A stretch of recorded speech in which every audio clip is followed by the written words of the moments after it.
In patriarchal worlds, some women wield power like thunder-shattering norms with the force of a storm, commanding respect where none was expected, and forging paths through chaos that echo across generations. A regent who led armies through the apocalypse of her time, feared as a monster by her enemies, yet revered as an unyielding protector by her people. How does a queen command men in the storm of warlying them, not through inherited birthright, but through sheer will, strategic brilliance, and a presence that could silence battle cries? This is Manthatisi, the Batlokwa leader during the Mfecane, the fierce guardian who saved her people from oblivion amid southern Africa's greatest upheaval. Imagine a time when the vast grasslands trembled under waves of migrating clans, villages burned to ash under relentless raids, and one woman born into relative obscurity rose to command thousands, defying a society where men held the spears and shields, while women tended the hearth and home. But was her reign a triumphant symbol of female empowerment, breaking the chains of tradition in a male-dominated world? Or a brutal necessity born of desperate survival, where her raids sowed terror and displacement across the land, a beacon of resilience against patriarchal constraints? Or a warlord whose actions mirrored the very violence she fought against? As we unravel the saga of Queen Manthatisi, also known as Manthatisi or Manthates, in various oral accounts, we'll explore her humble origins in a shifting Sotho landscape, her ascent amid personal tragedy and regional turmoil, the battles that forged her indelible legend, and the legacy that continues to inspire debates about gender, leadership, and survival in African history. A story of a warrior queen who navigated the Mfacane's fury, protecting her people while challenging the very fabric of her world, proving that true power emerges not from gender, but from the unquenchable fire of determination. Join me in this tale of thunderous leadership, where family bonds, clan loyalty, personal courage, and the harsh imperatives of an era collide in the fires of survival and transformation. Our narrative begins in the late 18th century, amid the undulating hills, fertile river valleys, and expansive grasslands of what is now the Free State Province in South Africa, a landscape alive with the rhythms of Sotho life, where the sun cast long shadows over herds of cattle grazing on golden savanna, and the air carried the earthy scent of red soil mixed with the smoke from communal fires. This was the world of the Batlokwa people, known as the Wildcats, for their fierce independence, agility in battle, and nomadic adaptability.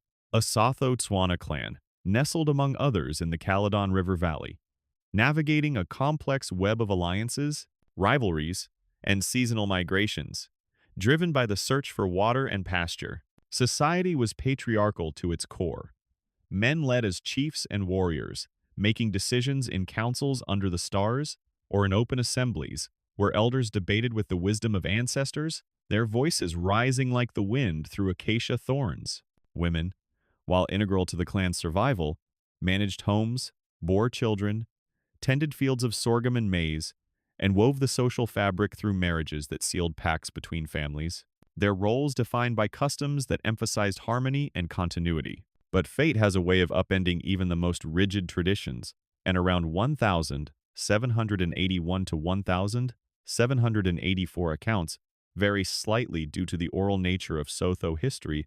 A girl was born into this world, destined to challenge its foundations.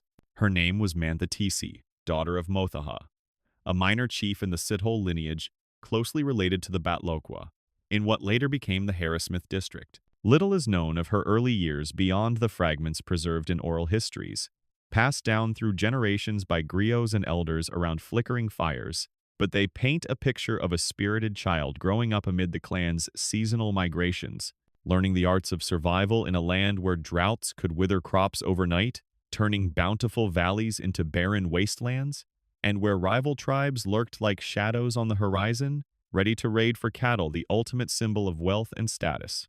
Manthatisi's intelligence shone early. She absorbed the strategies of her people's warriors during stick-fighting games that honed young boys' skills, the diplomacy of chiefs negotiating alliances over pots of sorghum beer, and the resilience of women who balanced family duties with quiet influence in household councils. In a time when women were expected to marry young, to strengthen clan ties through unions that exchanged lobola bride wealth and cattle, around 800 still in her teens Manthatisi wed Mokocho, the chief of the Batlokwa, a union that elevated her status from a chief's daughter to the consort of a leader ruling over several thousand souls.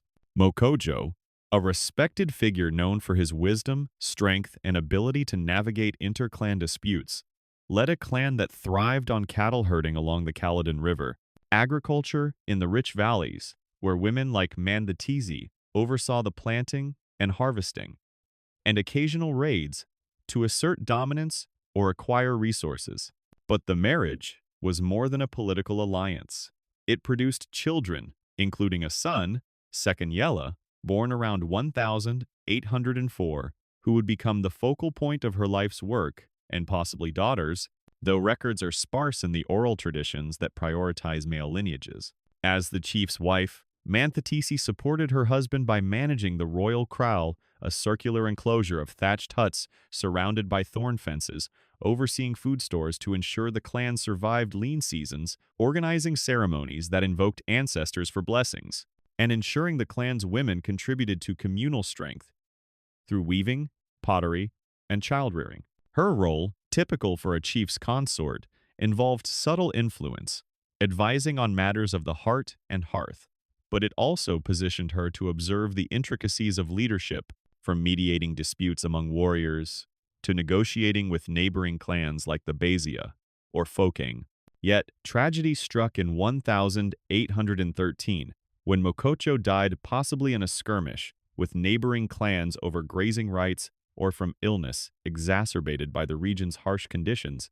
The details lost to time, but marking a pivotal turning point for the Batlokwa. His death left the clan vulnerable, with Mfecane just 9 years old, too young to assume the chieftaincy, in accordance with Sotho custom, where a regent would step in to guide the heir until maturity. Elders gathered in the Nkundla, the open assembly ground, weighing options under the vast African sky dotted with stars, debating who could steer the clan through uncertain times.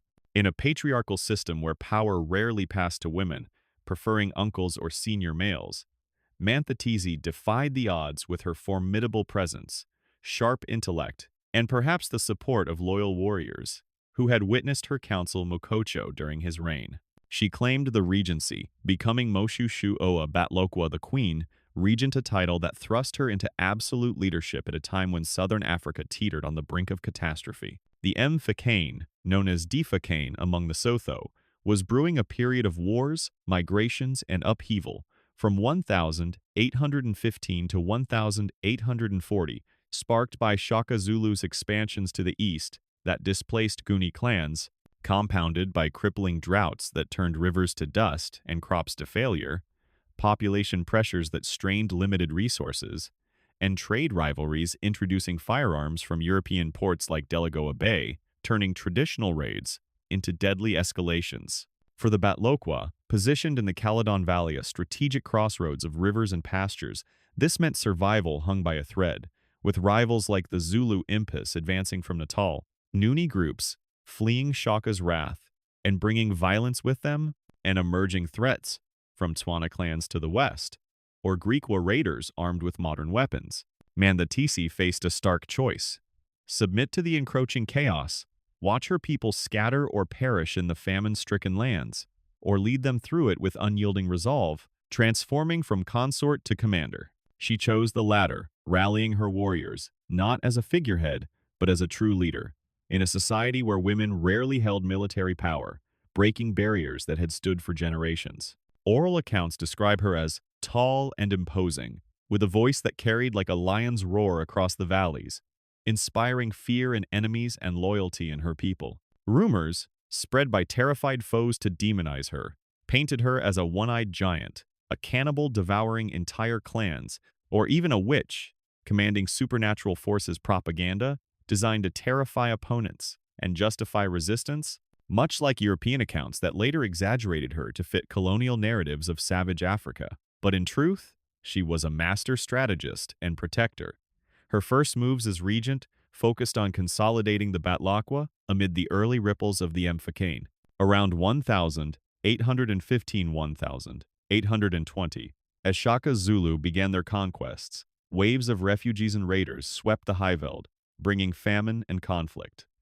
Manthatisi organized defensive migrations, moving the clan southward deeper into the Caledon Valley, displacing smaller Sotho groups like the Sia and Mfecane, in the process to secure defensible positions with access to water and game. She led raids for cattle and resources essential for survival in times of famine, when the sun baked the earth cracked and herds starved her forces, numbering in the thousands, striking with precision to expand territory and create buffers against stronger foes, like the advancing Zulu or migrating Nguni. These were not mere acts of aggression but calculated necessities, blending offense with defense to ensure the clan's endurance. Conflict escalated in 1822-1823 as the Batlokwa clashed with the Hubi and Mwane Nguni clans, fleeing Zulu pressure from the east, their desperate migrations turning the valley into a battleground. These battles were fierce, spears clashing under dusty skies, warriors charging with war cries echoing across riverbanks, the air thick with the metallic tang of blood and the sweat of exertion. Manthatisi, often at the forefront or directing from a vantage hill with runners carrying her commands, orchestrated tactics that leveraged the rugged terrain ambushes in narrow riverbeds where enemies could be funneled into kill zones, flanking maneuvers on open hills to encircle foes. Her leadership inspiring unwavering loyalty, as men followed not out of fear, but respect for her acumen, seeing in her a chief who understood the art of war better than many men. One key clash that cemented her reputation was against the Ngungwan under Chief Matawan around 1823 in the Upper Caledon, where the Batlokwa ambushed Ngungwane forces at dawn, their spears flashing in the first light, driving the invaders further south and securing the valley for themselves. A victory that not only boosted morale, but swelled her ranks with refugees seeking protection under her banner. Victories like this transformed the Batlokwa from a vulnerable clan into a formidable force, their numbers growing from a few thousand to perhaps 40, zero at its peak, a mobile society of warriors, women, and children moving like a human tide across the landscape. But with success came the myths. Enemies called her Manthatisi the Destroyer, a mythical beast leading hordes of cannibals, stories that British missionaries like Robert Moffat of the London Missionary Society recorded in their journals, describing her as a devouring monster leading 50 warriors, exaggerations born of fear that spread to Europe and painted African leaders as savages. In reality, these myths masked her true strength, a woman who protected her people in a man's world, incorporating refugees to build a diverse, resilient community. The pinnacle and turning point of her regency came at the Battle of Dithakong in July 1823, a defining moment in the Difaqane, far to the west, near modern Kuruman in the northern Cape. Amid a severe famine that left bellies empty and bones visible under skin, the Batlokwa raided for food in the Thaping territory, a Tswana clan allied with Griqua forces mixed-race horsemen descended from Khoi, slaves, and Europeans led by Andries Waterboer and armed with muskets, supported by missionaries like Moffat and John Philip, who saw the Batlokwa as marauders threatening Christian outposts. Manthatisi's army, estimated at 5,010 warriors driven by hunger, charged with traditional spears, cowhide shields, and unbridled courage, their feet pounding the dry earth in a desperate bid for survival. But they met modern firepower. Muskets, cracking like thunder from Griqua lines, bullets tearing through ranks and sprays of blood, horses thundering in flanks to outmaneuver the foot soldiers. The battle raged under a scorching sun, dust choking the air like a fog of death, with Manthatisi directing from the rear, rallying her men with commands carried by runners through the chaos. Yet, the guns proved devastating. Hundreds of Batlokwa fell, their charges breaking against relentless volleys, the ground littered with bodies as the acrid smell of gunpowder mingled with the metallic tang of blood. The battle ended in retreat, a humiliating defeat with heavy losses that could have spelled the end for the clan. Yet, Manthatisi's genius shone brightest in the aftermath. She regrouped her shattered forces amid the famine's grip, leading them on a grueling march back to the Caledon Valley, avoiding total annihilation through sheer determination and clever evasion of pursuers, preserving the clan's core, and preventing starvation by foraging and trading along the way. This resilience defined her rule. In the Mfecane's heart, where millions perished to violence, starvation, disease, and displacement, she saved her people, guiding them through migrations that spanned hundreds of miles from Harrismith to the borders of Lesotho, fostering unity by incorporating refugees and strengthening the Batlokwa against future threats. Her leadership had broader impacts on the Difaqane. By displacing groups like the Hulubi and Nungwane, her campaigns contributed to the chain reactions of migration that depopulated the Highveld, creating vacuums later exploited by Boers, while her success inspired other leaders like Moshoeshoe Show to adopt similar strategies of unity and defense. By 1824, Sekanyela, now around 20 and battle-tested under his mother's guidance, assumed full chieftaincy, with Manthatisi stepping down gracefully but remaining an influential figure, advising her son from the shadows as the Batlokwa continued conflicts, including rivalries with Moshoeshoe's emerging Basotho kingdom in the mountains. Under Sekanyela, the clan faced further challenges, such as clashes with Boers in the 1830s and internal divisions, but Manthatisi's foundations of resilience helped them endure. She lived into the 1830s, or perhaps as late as 1847. Her death shrouded in mystery, perhaps in a later skirmish defending her people, or from the toll of old age and relative peace. The exact details lost to the haze of oral history that prioritizes legends over specifics. In modern eyes, Manthatisi stands as a feminist icon, proof that women could shatter patriarchal barriers, leading armies and making decisions that saved nations in a time when such roles were systematically denied. Her story inspiring contemporary discussions on gender equality in Africa and beyond. Yet her legacy is debated. Was she ruthless, her raids displacing others and causing suffering in the Dithakane's chain of violence, mirroring the aggression of male warlords like Shaka? Or a protector acting out of necessity to safeguard her clan amid apocalypse, her actions justified by the era's brutality?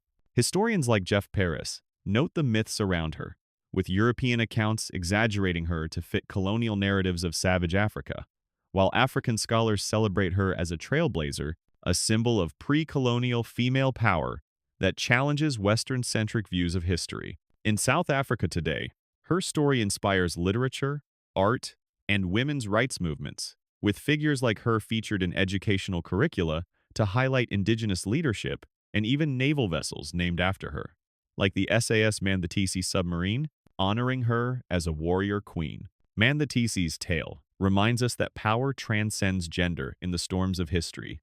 Leaders emerge from unexpected places, forged by fire and tempered by will, proving that true strength lies in the courage to protect one's own against all odds. What do you think of Manthatisi's legacy? Feminist hero or ruthless warrior? Patriot or conqueror? Let us know in the comments below. If you want more untold stories of African queens and warriors who shaped history, don't forget to subscribe. Hit the notification bell so you never miss a new story. Thanks for watching.